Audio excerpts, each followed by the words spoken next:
There are so many different people living in Japan. The story is unique always. The challenge is YouTube is still an entertainment-based platform. It's more strategic than most people think. For me, I don't try to only cut in one opinion because it's more controversial. It's the country of my mother, and I like Japan. I don't want to do it in a bad way. It's part of the media game. That's one thing every content creator has to face.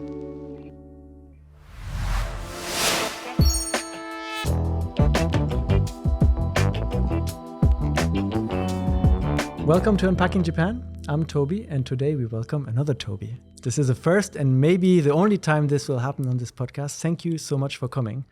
Yeah, thanks for inviting me.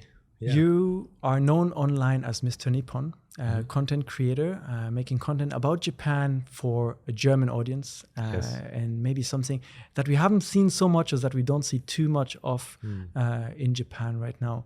But your story is interesting because you're actually half Japanese, and you grew up in Germany, and you came to Japan in 2021 in the middle of COVID. Yes. Can you tell us a little bit about your background? Of course, you have a connection to Japan from your family, but why not stay in Germany? What made you decide to kind of come here to Japan? Yeah. So first of all, to the viewers, my English is not that good. I have a German accent, as you might realize, and yeah. You know, my vocabulary is not the best, so I hope your viewers will be surprised now to kind of hear you speak in English instead of your usual videos in German, but it's going to be all right. Okay, I hope so. I'm trying my best, and I hope you can enjoy the podcast episode. And so what made me come to Japan and move to Japan? For me it was always, my mother is Japanese, as you said, so my mother's Japanese, and I always had a connection to Japan because of that.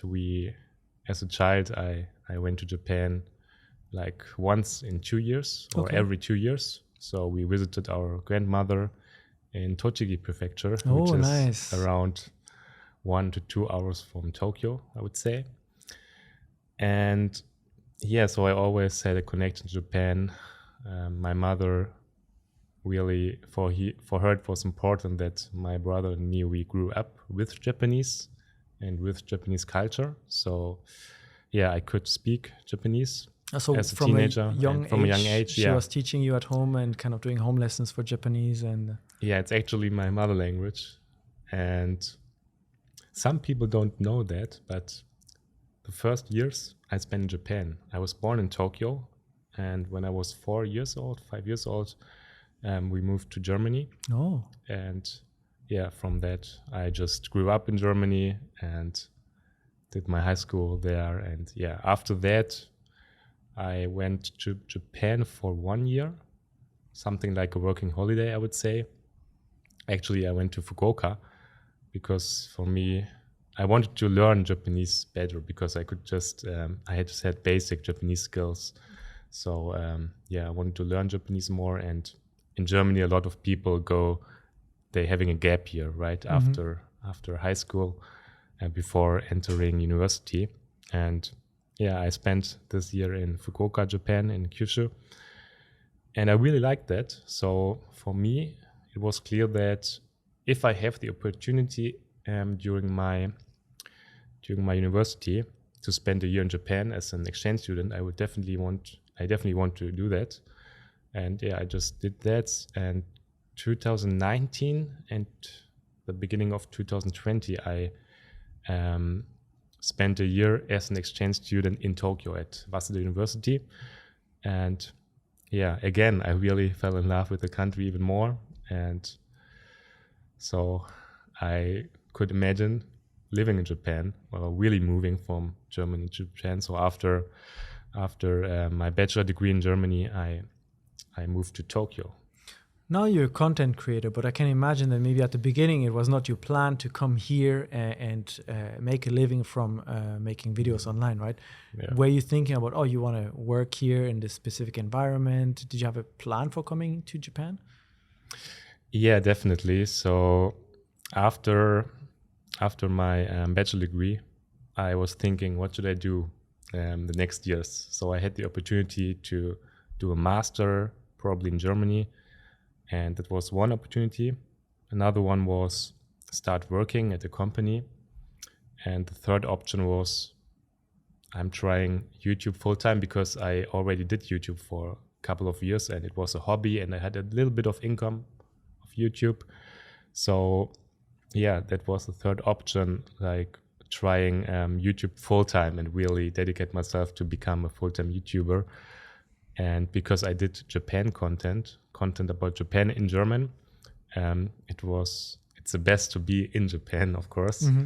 So that was my plan, to go to Japan and to become a full-time YouTuber. Also, the plan was already there, kind of. Yes. You explored the other options, but the intention was, I'm gonna go to Japan and I'm gonna kind of develop more this career on YouTube.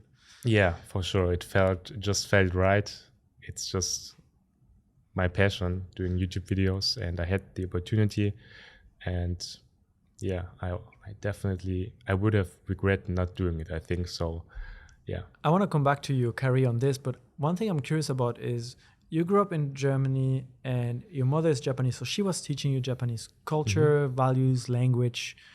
But once you came to really live for the first time in Fukuoka and you were kind of on your own, you had this mixed upbringing. Did you feel like there were things that were surprising or strange or maybe different than what your mom was teaching you when you were in Fukuoka, from someone who has kind of Japanese culture in the family?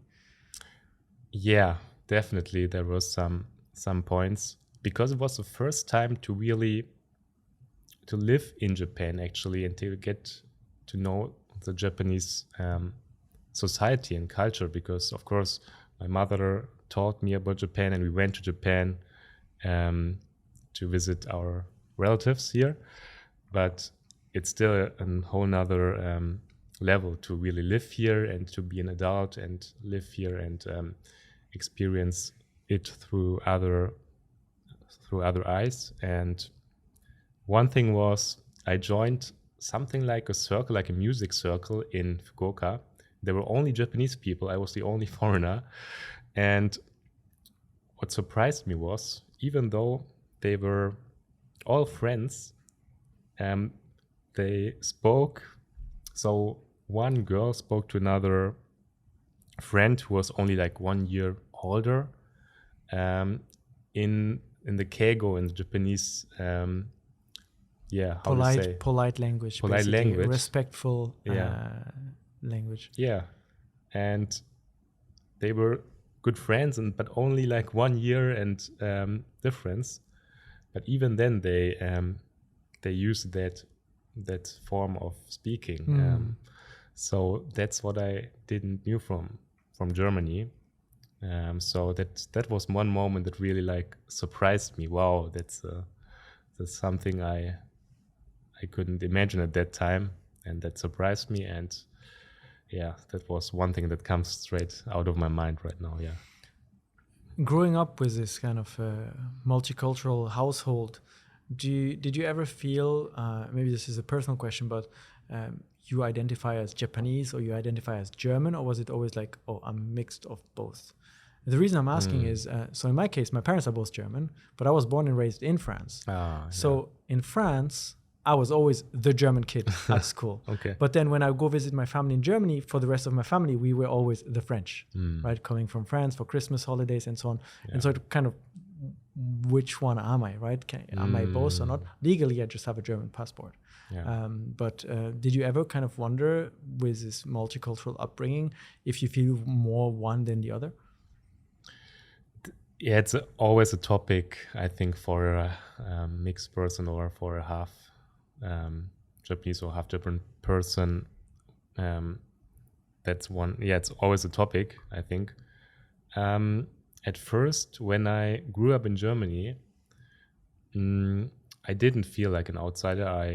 I think Germany is a very multicultural country, and I don't really look that Japanese. So I think I didn't really have a problem in Germany, but I knew that I wanted to be more German, because still some people knew I was half Japanese, and I just wanted to belong to Germany 100% or 100% completely. And Yeah, so that was when I was a teenager or a kid, but it was not the biggest issue, you know. It was not like that.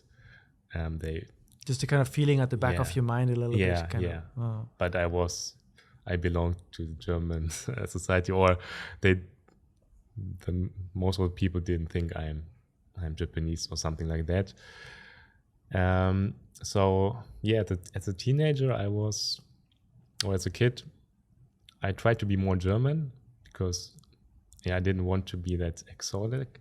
But after, like, when I turned like 17 or 18 years old, I really had the motivation to get to know Japan on a deeper level. And from that, I wanted to be also Japanese. And when I spent my year in Fukuoka, I want to be more Japanese, to belong here more. And yeah, but I think right now I identify myself really as a half German, half Japanese guy with more impact of the German side, because I'm more German. I think I grew up in Germany. My German is really better than my Japanese. And living in Japan, I feel that like I'm at home, but of course there are some moments when you think I'm not completely Japanese. Yeah. Is this desire to kind of explore more the Japanese side of your family when you kind of turned 17, 18, that started your desire to make YouTube videos? My desire to... So you said that when you turned 17, 18, you wanted to kind of explore more the Japanese side of your family and understand more this part of your culture. Is this kind of where you started making videos about Japan to kind of as part of your research and your interest in understanding this more? Yeah, it was after my year in Fukuoka, when I already went back to Germany and started university in Berlin. That was where I did my first YouTube video, where I uploaded my first YouTube video. So it was after this year. So this year, I think, really had an impact on me, that I was fascinated by the Japanese culture and also the differences of Japan and Germany. So I wanted to share these differences and the unique culture of Japan. That's why I started doing YouTube videos about Japan. Yeah. Do you remember what those first big differences were that you wanted to highlight? I saw in some of your videos where you actually went to interview Japanese people on the countryside. A lot of them start by saying, well, Japan and Germany are quite similar. And they all mention German cars are good quality, but then actually Japanese cars are also good quality, and the work ethic sometimes overlaps. So what were those main differences that you were like, oh, I should explain this more. This is kind of confusing. This surprised me. Yeah, so it's right that there are some common aspects or some similarities between Japan and Germany, but still Japan is really a unique culture. And for example, one topic that's always popular is the dating topic, because the whole communication is different. In Germany, the people are more direct. They like to discuss things. They like to say their opinion. Maybe you also have this experience with Germans or with maybe French people. And in Japan, it's completely different. It's more like reading the atmosphere. In Japanese, they say "kukyo-yomu." Reading the air, Reading the air, and not saying things straight out of your mind, and being more more careful and not discussing topics that much, you know. So that's one thing is that's really special in Japan, and of course, this communication aspects are also important in the dating culture, I think. And yeah, for example, one thing that I hear often, and I also had this experience that, for example, if you go on dates with a Japanese woman or girl, then if she loses interest, it's common, like ghosting is pretty common, I heard. And in Germany, it would not be that common, I think. That's just an example, because they don't want to be too direct. You know, it's rather, you don't want to get in conflict in Japan. It's because it's something if there is a conflict or maybe a situation that is at the first moment not peaceful, then they would like to get out of that as soon as conflict possible. as soon as possible. Yeah. So you start making videos to kind of highlight some of these differences. At what point did you start seeing, oh, there's like a community, there's an audience that is interested in and wanted you to make more content, enough so that later on you decided, I'm going to become a full-time YouTuber and move to Japan? Yeah, so already before starting YouTube, I knew that Japan is really gaining popularity as a culture, as a country. Of course, because the Japanese pop culture is really popular also in Germany. I think in France even more. Yeah, I think all the anime, Yeah. I mean, in France there's the Club Dorothée, which is a very famous show talking about anime. And still today, maybe even more than before, a lot of older animes from the 90s have regained in popularity. All the new anime like Kimetsu no Yaiba, Demon Slayer are making waves in cinema. So it is big. Yeah. Yeah, I just watched like 2 weeks ago when I watched Japanese TV, I saw like a documentary about a manga store in Paris, and they showed like this culture is so big in France. If I'm not mistaken, my statistic here may be wrong, but I think France is the second biggest consumer of manga in the world after Japan. Oh, wow. Okay. So it is big, and there is more and more shops popping up, and people want to collect them, and people, Yeah, that's really big. The funny thing, the biggest, like the French YouTubers who do content about Japan only in French, they have over 1 million subscribers. For example, there's a YouTuber called Louis-san. I don't know if you know him. Yeah. He's also a little bit of an inspiration for me because he's also half Japanese. And I was thinking, man, this Louis-san is so big. I could do that in German. And so people who reached something like him, they're an inspiration also for me to that's possible. Even though you think Japan is a topic that's only like a niche, or maybe it will not be that popular on YouTube, but seeing these kind of YouTubers or these kind of content creators, that gives me hope. And so you had this inspiration on the one side from people that had already become content creators on Japan, and then on the other side, in Germany, Japan was getting more and more popular, at least pop culture side, and you thought, well, I can kind of develop this. Definitely. I feel like now we are seeing this change of generation where becoming a full-time content creator is becoming a career choice for some, but it's also still tricky and extremely competitive. Yeah. How did you kind of approach this and decide, I'm going to do this full-time? Did you say, okay, I'll do this full-time for 1 year and just see what I can do, and then my backup plan is this? Or was it just like, no, this is it or nothing? Yeah, good question. I think it was, for me actually, I made a goal. Yeah, first, the thing is, the first thing I did was during my exchange year as a student in Tokyo, in my university time when YouTube was just a hobby, I already decided there before the exchange year. I remember the moment I went to dinner with my father, like maybe 1 week before going to Japan as an exchange student, and we were talking about my hobby as a YouTuber, and we were thinking after this year, how many subscribers would be a good achievement. And he was saying, like, if I had, at that time I had maybe 1,000 subscribers before going to Japan as an exchange student. It was 2019, 2020. And he was saying, I think like 20,000 would be a good achievement. And at that time, it was really an achievement because there was no YouTube Shorts or TikTok that big. And so it was really long form YouTube videos. So the subscribers at that time maybe meant more than today. So I was answering, if I have 40,000 or no, now I remember we said if I have 20,000 or 25,000, it would be really an achievement. And I remember I reached 40,000 or 45,000 after this 1 year as an exchange student. And from that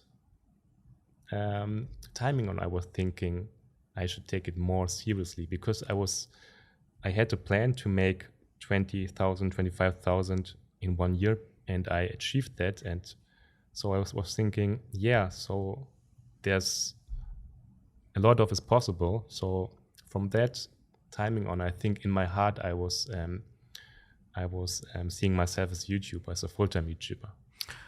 It's one thing to do it as a hobby, and you're at university, you do your videos on your free time and you enjoy this.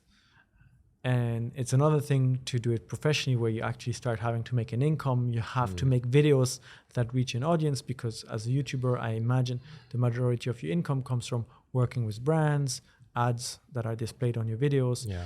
So if you don't keep up with the views, suddenly you lose your income, right? So Yes. did that change a little bit how you approached YouTube after you decided to do this professionally? Yeah, definitely. The first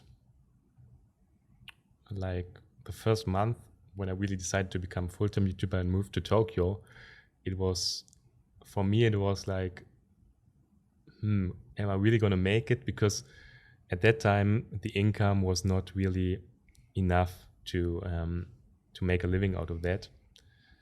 But that really helped me. This pressure, it helped me to think about videos that many people want to watch, and to improve in quality and to become better at it.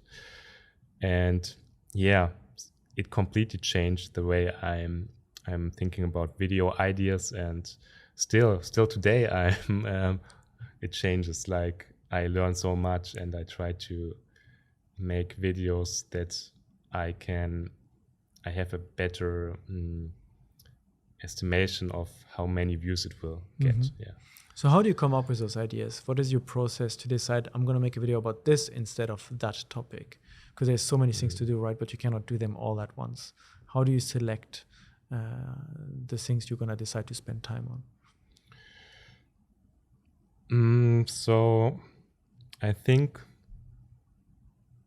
if I have a video that was popular, I try to do videos on a similar topic or in that field, because I already have like a proof of concept that one video performed well and people are interested in this kind of topic. So I try to make videos that are similar. That's also why I do a video series called Deutsch in Japan, Germans in Japan. And that's why I also do a lot of videos about apartments and living in Japan, because many people seem to enjoy that kind of content. I didn't really know why, but so many people are watching these kind of videos. And yeah, I just work also database, I think. That's interesting. So you kind of experimented with a few things, and something that worked, you decided to develop. And one of those things is Germans in Japan. Yes. And I like that series because there's a lot of content out there, I think, that showcases French people in Japan, English speakers in Japan. But I see less so of the German side. And so I want to dive into this series a little bit. What kind of people have you met through this? And did you notice a sort of general pattern with the German community that kind of moved to Japan? Do they all come for similar reasons, or? Yeah, so I think I'm making you speak here on behalf of all of Germany here. yeah, it's a good question. So it was like two questions. What was the first one? So how did you kind of, what was your impression of this series of Germans in Japan? How did it really come to be? And the second question was more like, do you notice a sort of pattern through all the people that you meet and their journey to Japan? Yeah, okay. So to sum it up a little bit for the viewer, it's about the series. It's about German people who live in Japan, who immigrate to Japan, and who do something interesting here, who have an interesting job.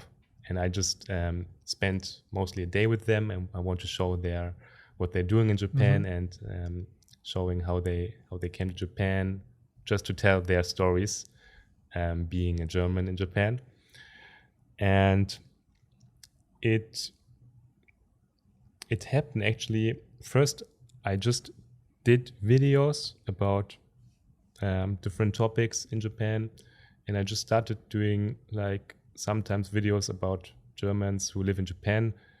One guy was not German but Austrian, but it's German speaking, and he's a very successful bakery owner in Fukuoka. Oh, I need to go there. Yeah, Fukuoka is a bit far though, but it's a bit far, yeah. And the other guy I was featuring was a friend of mine who worked for a German luxury car brand, I would say. And so in these videos, they were not like, I didn't have the German Japan name on it. It were just so like it was random not a series videos. yet, It wasn't a series yet. Yeah. And then I started doing this, like putting a name for these kind of videos as a series. So that's why how it started. And I think it's interesting because there are so many different people, different fields who are living in Japan, and the story is unique always. So that's why it's extremely interesting, I think, for watching the videos.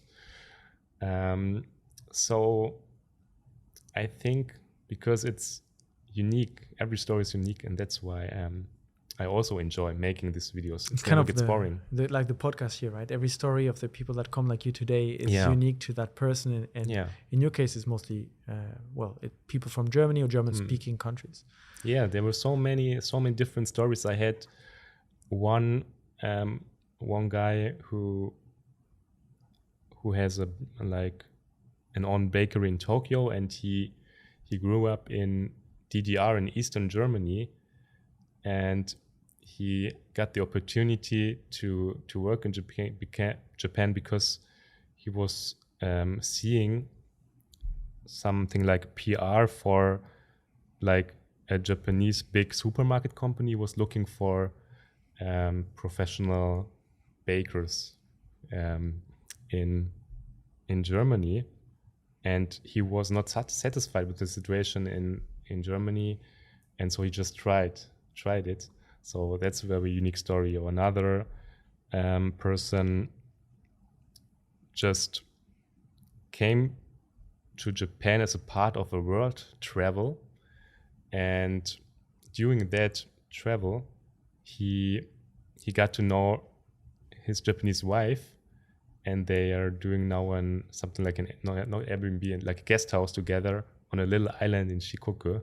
Wow. And it was just, they met there, and then COVID happened.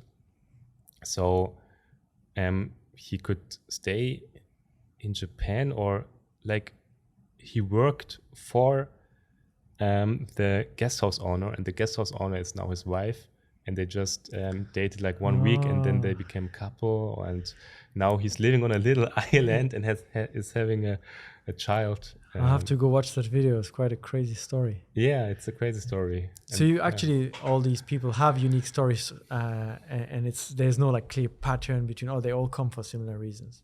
Okay, so they have unique stories, but there are some fields in Japan that are easier to work, maybe. For example, I already have 3 different videos about people who are having a bakery shop. Bread shop. German bread seems to be popular in Japan. Yeah, German bread is popular, or it's something that it's easier to do in Japan maybe nowadays if you're self-employed than in Germany, because in Germany people don't want to spend that much money on bread, and most of the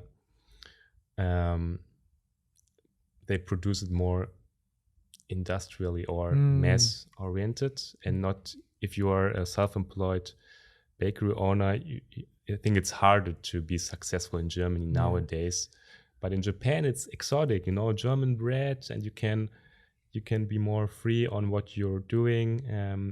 So that's, for example, one field which I still think there's potential for people who want to live the dream and to be self-employed as a bakery shop owner, I think Japan is still a good option, because I met 3 people who were doing it in Japan successfully.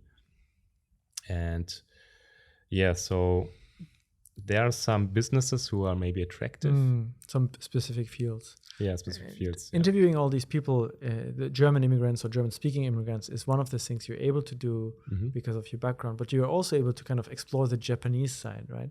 And I noticed you also do a lot of street interviews where you ask things to Japanese people on the street for a German audience. Now, street interviews have gotten really popular in the last few years, and I think we see more and more channels popping up. One of the challenges I find with them is they usually have a tendency to try to be very controversial and to try to create a debate or discourse because it generates more view and more engagement. How do you balance this as someone who has both cultures, and you have the intention and the desire to just showcase the cultural differences without trying to paint either side in a specific way, to kind of this neutrality in a way?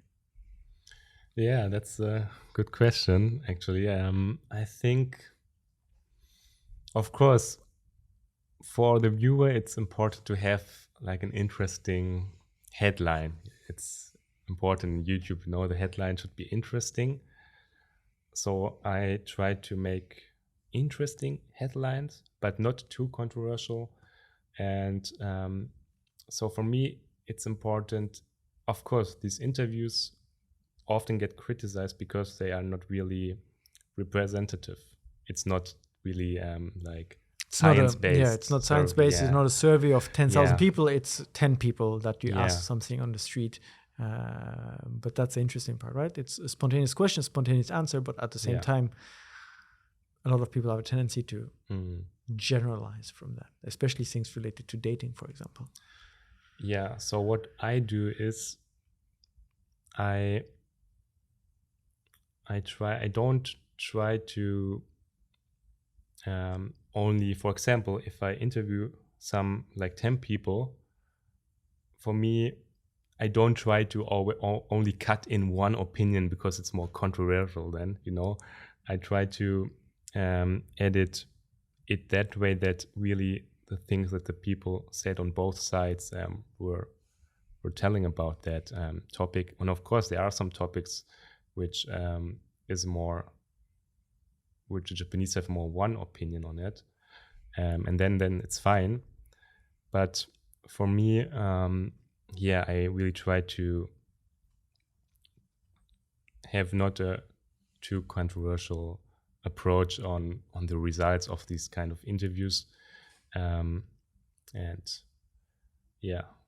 I think people who watch the interviews, at least they really see what Japanese people are saying, because it's a difference when I speak about a topic in Japan. It's like that, and I'm like, if I think that I'm an expert about Japan, I could use the camera and only speak into the camera. But I think it's important to go outside and ask the people who really live in Japan, who are Japanese. Of course, it's not science-based, but at that moment, it's true what the person said.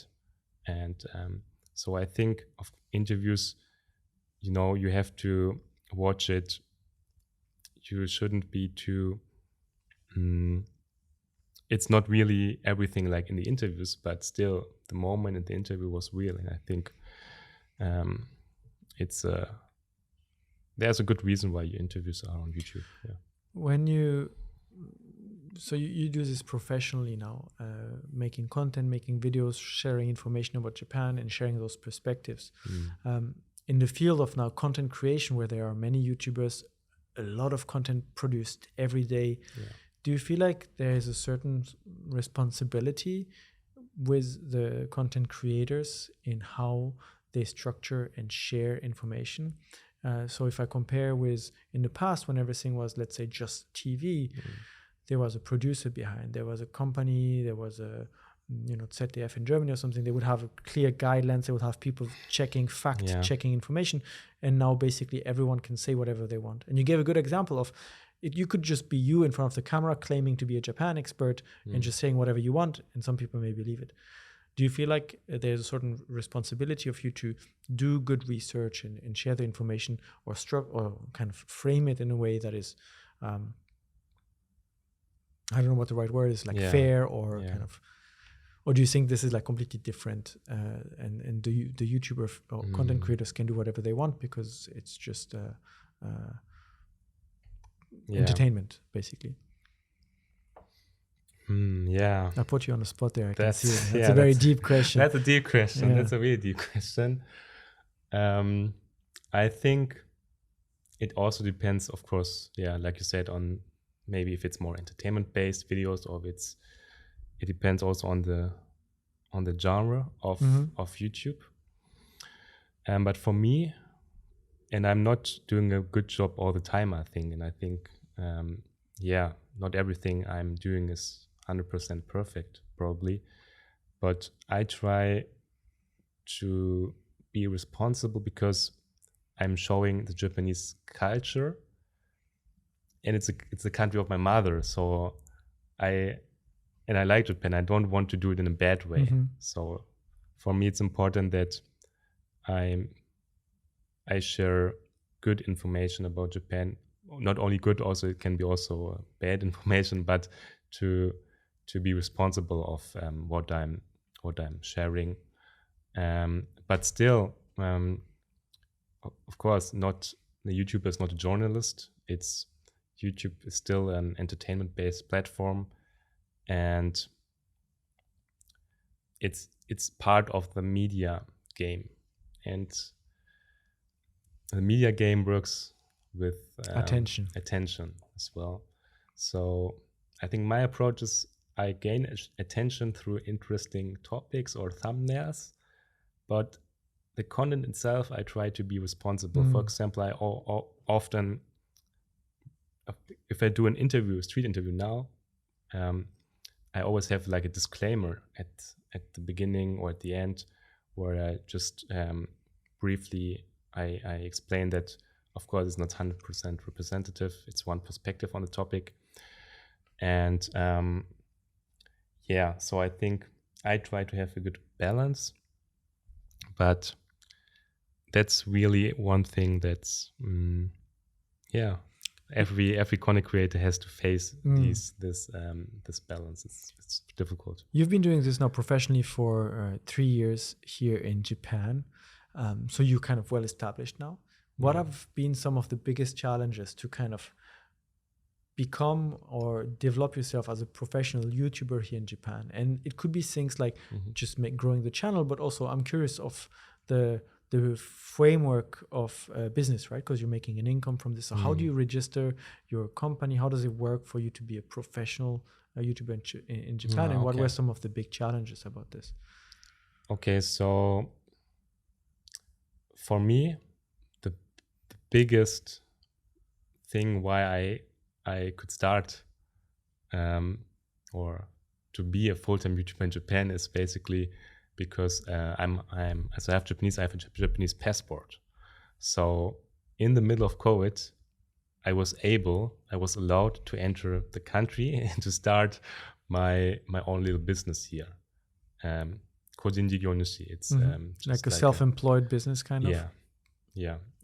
So because I have a Japanese passport, I couldn't do that. In most cases, it's really difficult, I think, if you want to be self-employed in Japan, but you don't have the Japanese citizenship or passport, then there are other ways, for example, like the business manager visa, but you need a lot of money to at first. I think it's 5 million yen, if I'm not mistaken. I think 5 million, And so that's the biggest challenge at the beginning for most of the people, but for me it was easy to do that.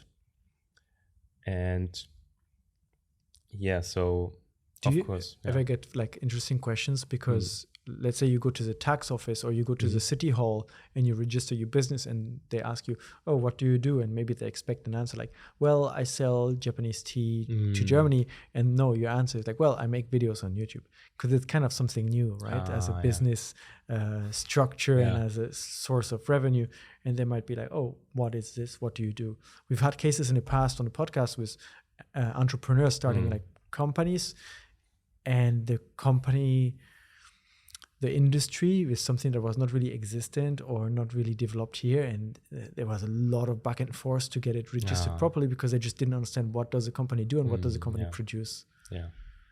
Yeah, what I do is, if I get asked, I tell them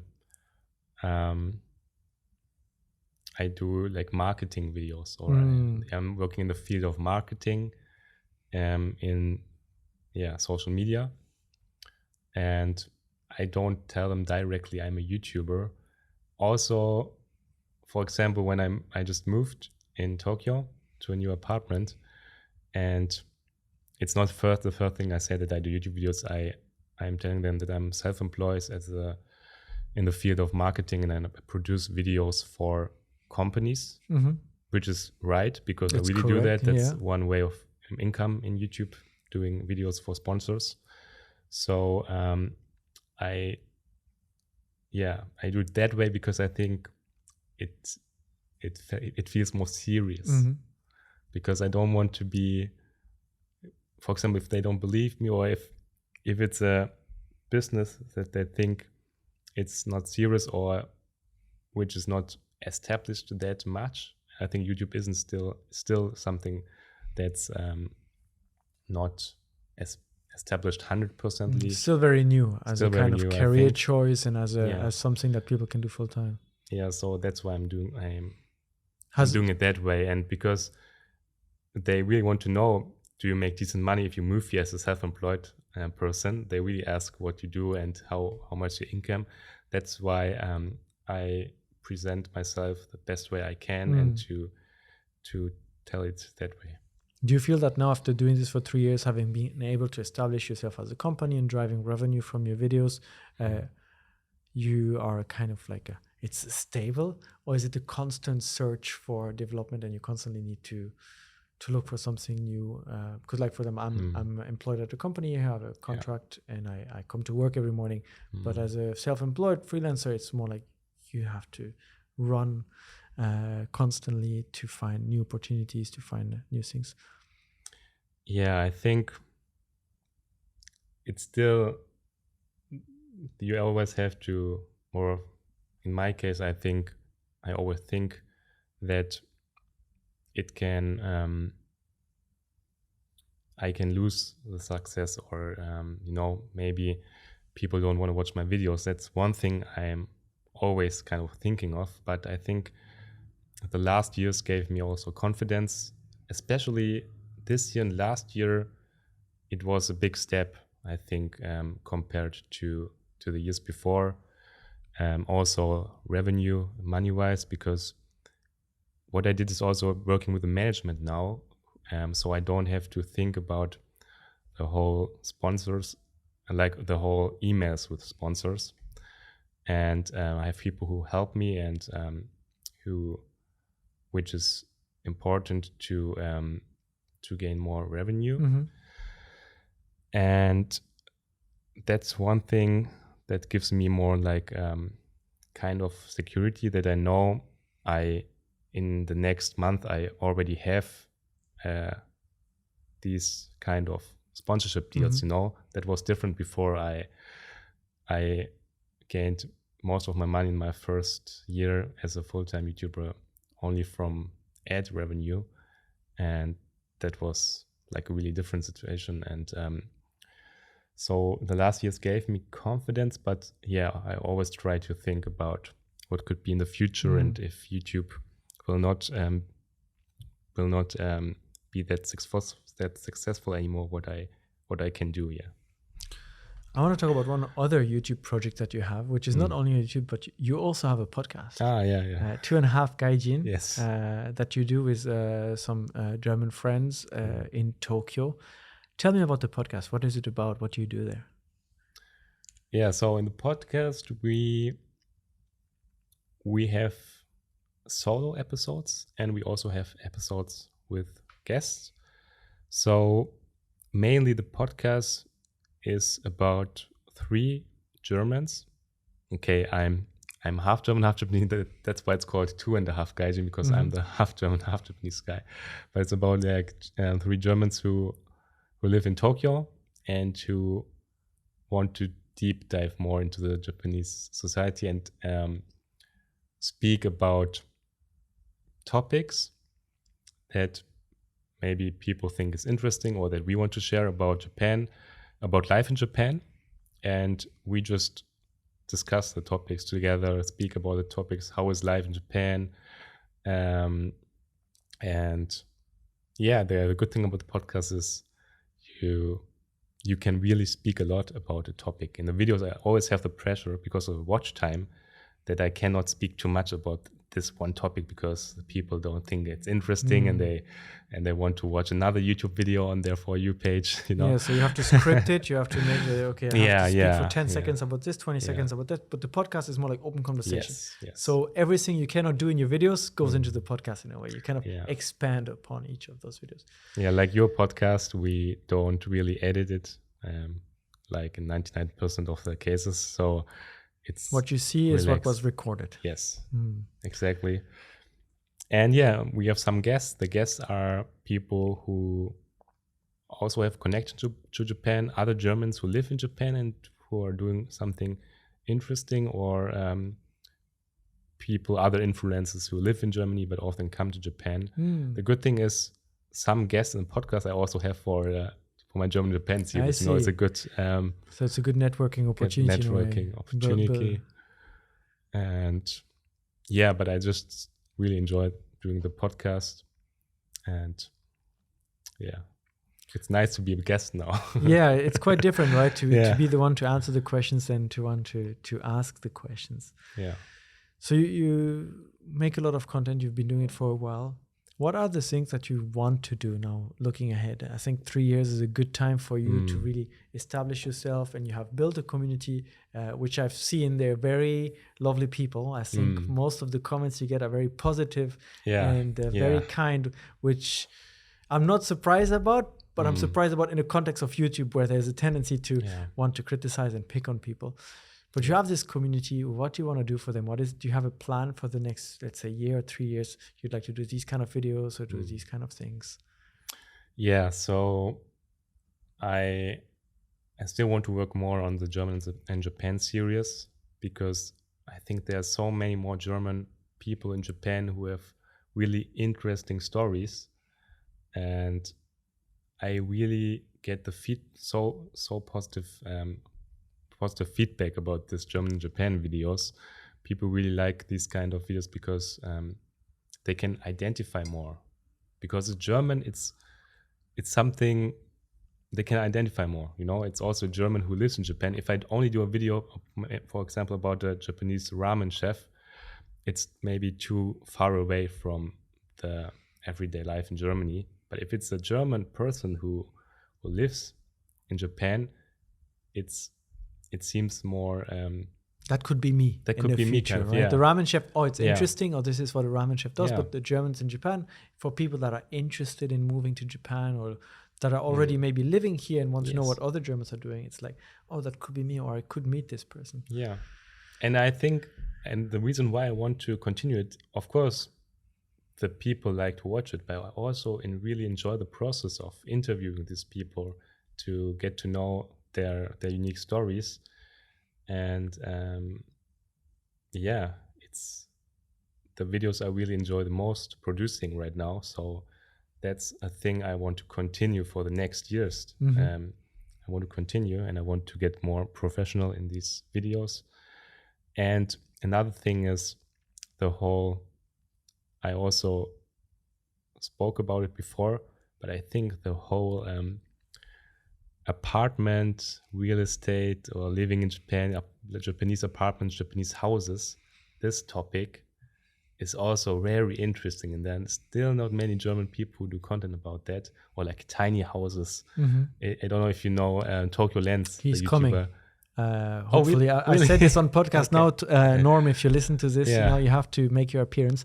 But hopefully, he will be also Okay, coming here in nice. the future. So for That our would be an listeners, interesting episode. I'm gonna watch the episode, listen to it. But we did talk to Alex from Tokyo Portfolio. I listened to that, and Anton as also well. a friend. Yeah. So this is a very big niche that people are really curious Yeah. about. And you're saying there's not much content for the German audience. I think there's not much content about German audience, and that's what I want. Also, that's one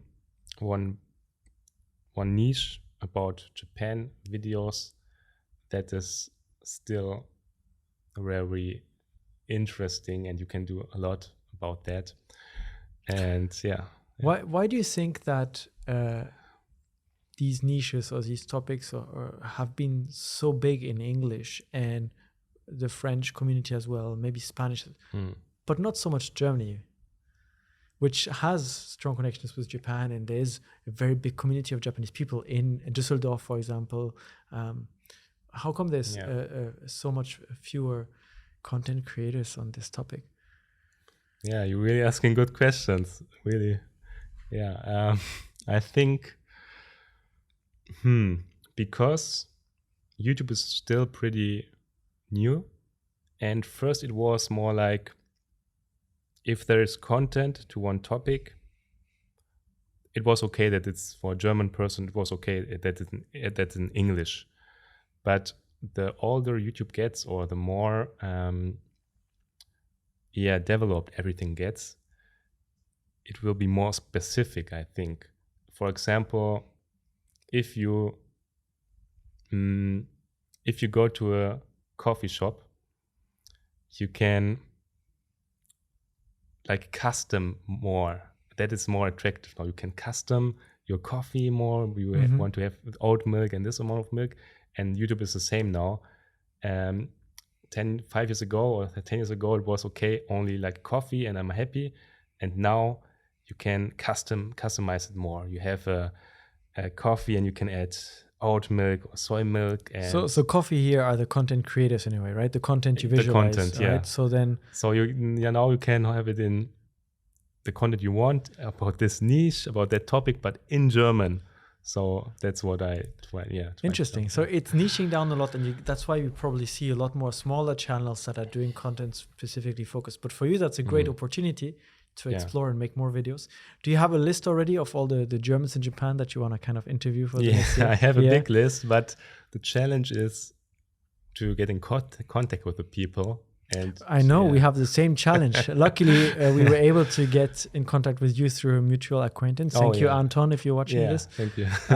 But it is difficult, right? You find the people, or sometimes to find them, right? You might have someone super interesting living on an island in Shikoku, but if you don't know that person is living on this island in Shikoku, how do you interview them, right? Yeah. And I think you could be also a potential guest. Maybe if you will have me, I could be. I'd be very happy. Yeah. Oh. Okay, so we can talk about it. We'll talk about this after. Yeah. But for you, that's plenty of videos, plenty of challenges to grow. You started out your YouTube channel talking about it with your dad, saying, I will try to pass this amount of subscribers. Nowadays, maybe you've got plenty of them. Is this still a metric for growth, or you shifted your focus to just making the best videos you can and making them more and more interesting, and the rest kind of comes naturally? I think it's a mix of both, because many people maybe who are listening to the podcast now, they think if they watch YouTube videos, it's 100% natural. But in reality, for that, what I know is it's more strategic than most people think. So I also got to know a lot of YouTubers, and we really think about what kind of video I'm gonna put out next. So I think that's really important to have a plan, to think about what topics are interesting and what people love. But of course, the other side of the natural organic things are also important, because that's why you want to continue doing it, because as a creator it's also important to have fun in what you're doing. And this balance is really the key. So I try to have a good balance of this, the things. Yeah. After being here for a few years and all your perspectives and working as a YouTuber, meeting a lot of German people living here, interacting with a lot of Japanese people, has it changed your perspective on Japanese society, on life in Japan, compared to when you first went to live in Fukuoka that first year? Yeah, definitely, because I got to know it more. And yeah, that's a big question, but I think I understand it better than at no. For example, now I understand it more why the person in the university in the circle talked with her only 1 year older friend in a polite form. Now I really understand it better, and I understand more things a lot of better than 5 years or 3 years ago. Still, I'm still learning a lot, I think, about Japanese culture, and I see good, positive things, also some negative aspects. Of course, the negative aspects are also only an opinion of mine, or everything is objectively, it's some people think that's good, but the other person think that's bad. So it really depends. But yeah, I still have a lot of things that are that are new to me in Japan, and it's never gets boring. Thank you, Toby, for Thank you. coming and sharing your story and your insights into basically a unique career in creating content on YouTube. If someone has listened to this episode up until now and maybe is thinking or dreaming about also moving to Japan, becoming a YouTuber here, would you give them some kind of advice? Would you tell them just try and do, or would you be like, maybe this is not the right path? Yeah, so is it especially about YouTube or about being self-employed or to live in YouTube, Japan? about making a career out of YouTube here in Japan? Okay, that's very specific.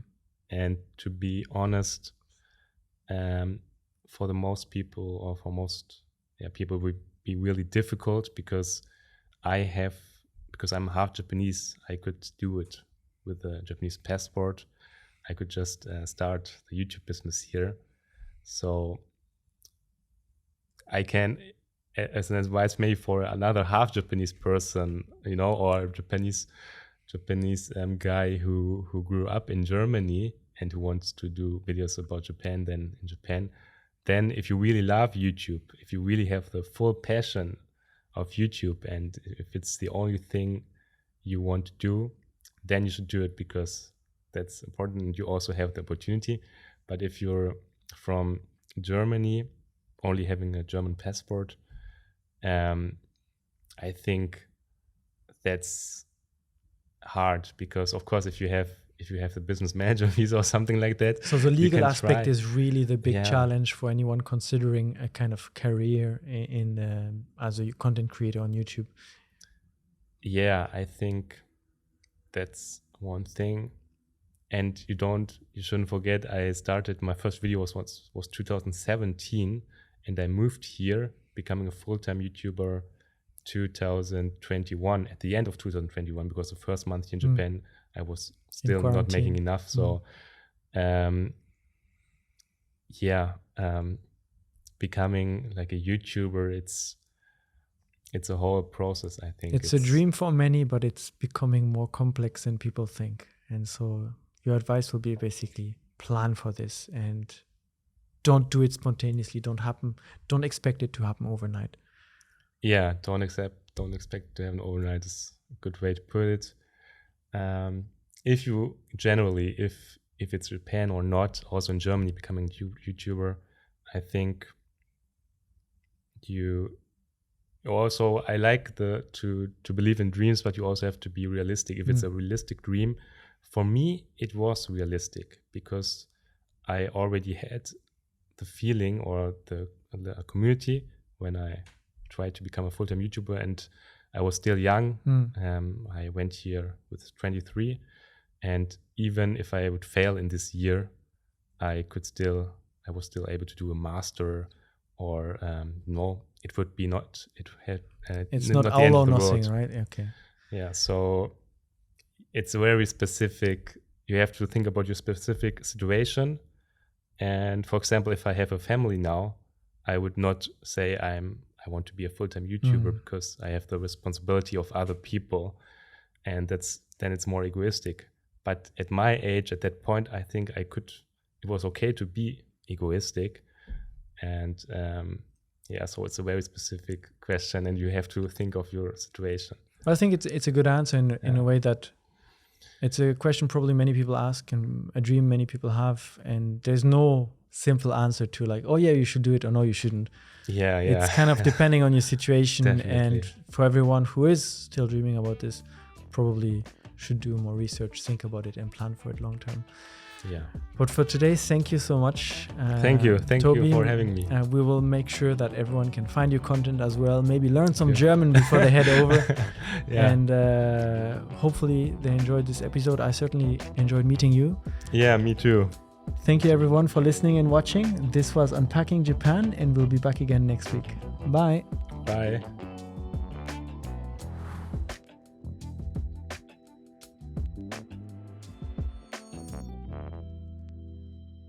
Are you looking for another podcast episode to listen to next?